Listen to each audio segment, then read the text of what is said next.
여러분 저녁 다 드시고 오셨죠? 네, 배가 부르실 텐데 제가 먹는 얘기 좀 할게요. 여러분 붕어빵 좋아하세요?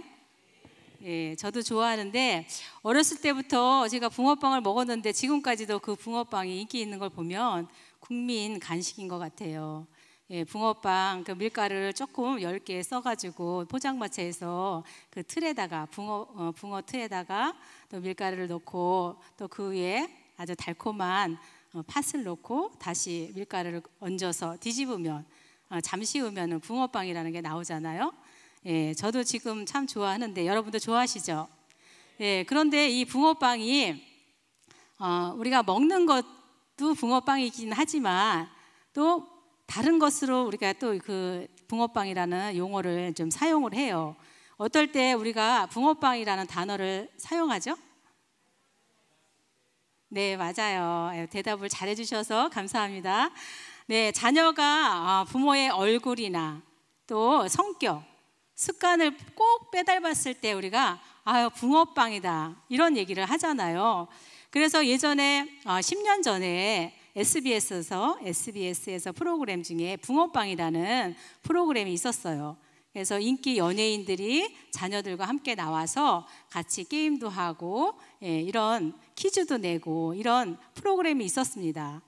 그때 김구라 또 동현이 아들 동현이도 나왔었고 이제 기억하시죠? 여러분들 보신 분들은. 근데 그 최양락 그 연예인 1호 커플이라고 그래요. 코미디언 1호 커플이라고 하는데 최양락 그 팽현숙 그 연예인이 한 번은 그 팽현숙 씨가 이런 얘기를 하더라고요. 자기가 아들을 낳았는데 그 아들의 이름이 혁인데 아들을 낳았는데 그 최양락 씨가 자기 아들을 보고 너무 안 닮아가지고 한강에 가서 막 펑펑 울었대요. 너무 안 닮아가지고. 그러니까 계속 내 아들인데 왜 나를 안 닮았냐 그러면서 아내한테 막 계속 얘기하니까 이 아내가 너무 속상해가지고 유전자 검사까지 했다는 거예요. 근데 결과는 아들이 맞는 거예요. 그래서 자기가 낳은 아들이 자기를 안 닮았으면 이렇게 서운하신가 봐요. 그렇잖아요. 여러분도 그렇죠. 여러분들의 자녀가 정말 나를 쏙 빼닮았으면 은근히 기분이 좋잖아요. 근데 여러분 성경에도 이 붕어빵 가족이 있을까요? 성경 안에 누가 있을까 한번 생각해 보세요. 성경 안에는 뭐 물론 자세히 다 찾아보면 있겠지만 저는 붕어빵 가족 딱 생각을 하면 누가 생각나냐면 아브라함과 이삭이 생각이 나더라고요. 아브라함이 창세기에 보면은 가나안 땅에 기근이 들었을 때에 어떻게 했죠? 애굽으로 내려갔어요. 그런데 창세기 26장에 보면은 이삭도 그 가나안 땅에 기근이 들었을 때 애굽으로 내려가라는 거예요. 근데 하나님이 막아서 내려가지는 않았죠. 그리고 또 아브라함도 결혼해서 아주 늦게 아기를 낳게 됐죠, 이삭을. 근데 이삭도 결혼하자마자 바로 아기를 갖지 못했어요. 그래서 어쩌면 이렇게 아버지하고 이 아들이 붕어빵처럼 이렇게 똑같을까? 네, 참 재밌는 이야기인데, 근데 그러면은 아브라함과 이삭이 이게 붕어빵인데 정말 성경에서 우리가 이 붕어빵이라는 흔히 말하는 닮았다라는 이 붕어빵을 성경의 언어에서 무엇을 우리가 찾을 수가 있을까요? 성경의 언어에서 붕어빵이라는 같은 그 의미를 가진 단어가 무엇일까 생각해 봤는데요. 제가 이 말씀이 떠오르더라고요. 창세기 1장 27절 말씀. 하나님이 자기 형상 곧 하나님의 형상대로 사람을 창조하시되 남자와 여자를 창조하시고. 네, 이 형상이라는 단어의 뜻은 물건의 생긴 모양이나 상태를 나타내요. 그런데 이 형상이 구약에도 나오고 신약에도 그 단어들이 많이 나오는데 구약의 히브리어 원어로 찾아봐도 또 헬라어 원어로 찾아봐도 어떤 뜻이 있냐면 착각, 뭐 닮았다, 유사하다 이런 뜻이 있어요. 그 형상이란 단어는 닮았다, 또 유사하다 이런 뜻이 있는 거예요. 그러니까 착각할 자로 닮았다라는 뜻이 형상이라는 그 단어 안에 들어 있다는 겁니다. 근데 그럼 우리 하나님이 모양이 없으시잖아요. 영적인 존재이기 때문에 모양이 없으시는데 하나님의 형상대로 저와 여러분을 만드셨다고 하는데, 그러면 어떤 모양이고 어떤 상태냐는 거죠. 어떤 게 비슷하냐는 거죠. 우리가 어떻게 하나님의 형상대로 우리를 만들었는데 그 형상이라는 게 무엇이냐는 거죠. 그래서 하나님의 형상이라는 것은 하나님의 속성, 또 하나님의 성품, 또 인격을 나타냅니다. 그런데 이 성품과 속성은 우리가 알 수가 없어요.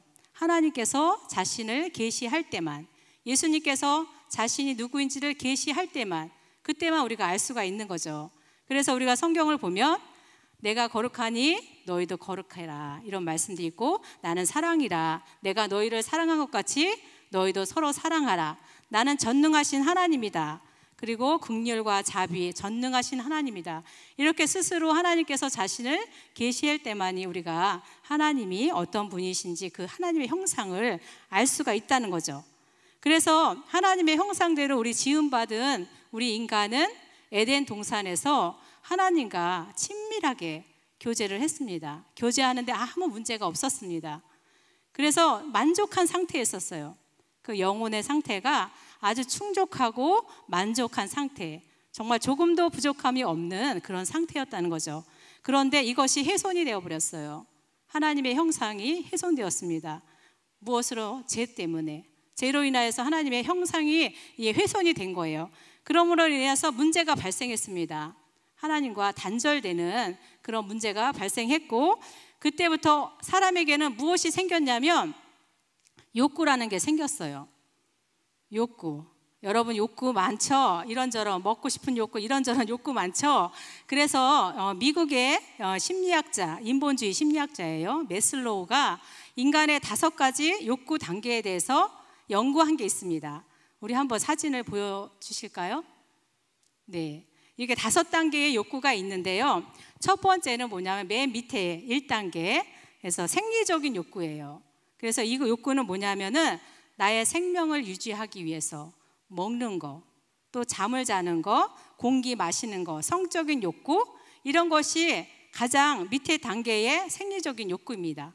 그리고 두 번째 단계에는 안전의 욕구.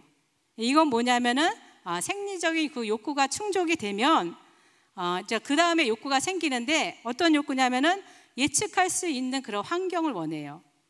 그래서 내일 무엇이 일어날지, 앞으로 내가 미래에 무엇이 될지, 우리 가정이 앞으로 미래가 어떻게 될지 그렇게 예측이 가능한 것을 원한다는 것이에요.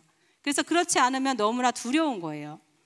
그래서 위험이나 그런 위협에서 자신을 보호하고 불안으로부터 자기를 보호하기 원하는 그런 욕구가 바로 두 번째 안전의 욕구입니다. 세 번째는 어떤 욕구가 있냐면 소속과 또 애정에 대한 욕구예요. 이거는 다른 말로 하면은 사회적인 욕구라고 해요. 이거는 어떤 공동체에, 자기가 속한 공동체에서 소외되고 싶지 않은, 버림받고 싶지 않은 그런 욕구라는 것입니다. 그래서 여러분들도 어떤 공동체에서, 학교에서 왕따 당하면 얼마나 힘들어요. 그러니까 우리 인간에게는 그 소속감, 그래서 그 소속감 안에서 같이 지내기를 원하는 그런 욕구가 있다는 겁니다. 네 번째 단계는 자기 존중의 욕구예요. 그래서 자기가 소속된 어떤 구성원 안에서 자기가 어떤 명예를 얻고 또 권력을 얻고자 하는 그런 욕구입니다. 그래서 자기가 존중받고 싶은 거예요. 그래서 인정받고 싶은 그런 욕구가 인간에게 있다는 겁니다. 그 다음에 5번째, 가장 높은 곳에 있는 것이 자아 실현의 욕구예요. 그래서 자신의 재능과 잠재력, 우리 누구나 있잖아요. 하나님께서 그런 걸 주셨잖아요. 네, 그것을 발휘하는 거, 그래서 성취하는 거, 이런 욕구가 5단계가 있는데, 첫 번째, 두 번째 단계는 우리가 또 믿는 사람으로 영적으로 해석을 하면 바로 이 죽음에 대한 두려움이란 것입니다. 누구나 사람들은 이게 죄를 짓고 나서 우리 인간은 죄인에게는 어떤 두려움이 있냐면 죽음에 대한 두려움이 있다는 거예요. 그래서 1단계, 2단계 욕구는 죽음에 대한 두려움 때문에 생기는 욕구라는 것입니다. 그 다음에 3단계, 4단계, 5단계는 뭐냐면은 3단계에서는 버림당할까 봐 두려워하는 욕구라는 거예요. 그 다음에 4단계, 5단계는 자기 우상이죠. 자기를 숭배하는 거죠. 자기가 높아지려고 하는 그게 우상이죠. 이게 5개가 어떻게 해서 이런 욕구들 다 뭐예요? 죄로 인한 결과로 인해서 인간에게 생겨난 욕구라는 거죠. 그래서 매슬로우가 빠뜨린 게 있어요. 매슬로우가 한 가지 간과한 욕구가 있는데 그것이 뭐냐면 영적인 욕구예요. 인간에게 영적인 욕구가 가장 중요하거든요. 영적인 욕구가 있다는 것을 이 매슬로우는 알지 못했던 거예요. 왜냐하면 인본주의 심리학자이기 때문에. 그래서 영적인 욕구라는 것은 뭐예요? 신과 하나가 되고 싶은 마음. 여러분 그렇죠? 하나님과 하나 되고 싶죠. 그리고 하나님과 친밀하게 교제하고 싶고 또 하나님을 기도해도 계속 채워지지 않는 그런 갈망들이 있습니다. 이것이 바로 저와 여러분 안에 있는 영적인 욕구입니다. 그래서 예수님께서 십자가 지시기 전에 마지막으로 기도하셨던 내용이 뭐냐면 요한복음 17장 21절에요. 아버지여, 아버지께서 내 안에 내가 아버지 안에 있는 것 같이 그들도 다 하나가 되어 우리 안에 있게 하사 세상으로 아버지께서 나를 보내신 것을 믿게 하옵소서. 예수님과 하나님이 하나 된 것처럼 우리들도 여러분들도 하나님과 하나 되기를 예수님이 기도하셨다는 거예요. 그런데 이거는 우리에도 그런 영적인 욕구가 있잖아요. 하나님과 하나 되고 싶은 마음, 신과 하나 되고 싶은 그런 갈망. 그런데 우리보다도 하나님이 더 원하신다는 거예요. 우리와 하나 되기를 더 간절하게 원하신다는 거예요. 그래서 마지막 십자가 지시기 전에 예수님은 이 기도를 하나님께 올려드린 거죠. 자, 그런데 이 5가지 우리가 먼저 살펴본 그 5가지 욕구 있죠. 이 문제의 해결의 키포인트가 뭐예요?